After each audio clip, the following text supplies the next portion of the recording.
Matagal ko nang gustong pag-usapan ito. Ito yung ADHD at hypersensitivity. Kasi to be honest, relate na relate ako.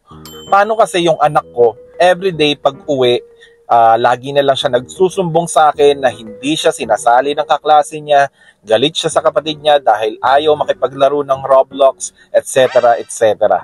Kapag sinasabing ADHD, ang iniisip agad ng iba ay makulit, makakalimutin, impulsive.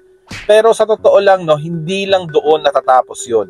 Madalas kasi may kasama rin ang ADHD na hypersensitivity, lalo na sa emosyon at sa social situation. Emotional hypersensitivity. Minsan, may magsasabi ng joke o konting puna, pero dinadala na niya agad ng seryoso. Iniisip ni Megumi, galit ba siya? Ayaw ba niya sa akin? Kahit hindi naman sila close o may comment na pang general, si Megumi ay affected pa rin. Hindi siya yung tipo ng taong wala lang, no? Lahat nararamdaman niya. Lahat merong tumatagos sa puso niya. Social sensitivity. Pag may bagong tao sa group, nagta-turn off siya para siyang robot na nagsha-shutdown, ganyan, no? Tahimik, hindi makapagsalita, hindi dahil suplada siya, pero feeling namin, no, overwhelmed lang talaga siya. Pagkakilala niya ng tao, unti-unti naman siyang nag-o-open up. Pero sa simula, parang hindi agad siya makagalaw or parang hindi siya komportable.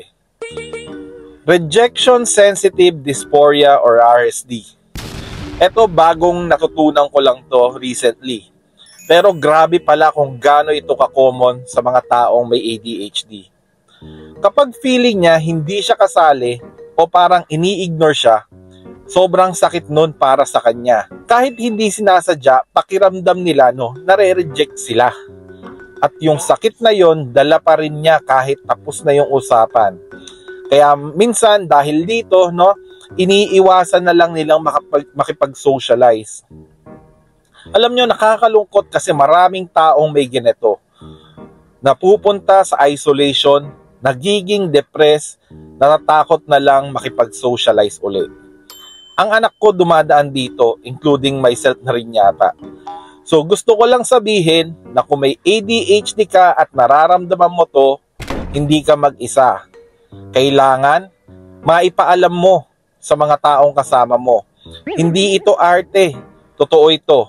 At sana ma-educate natin ang mga kasama natin sa buhay sa sitwasyon para ma-handle natin ito ng tama. Peace.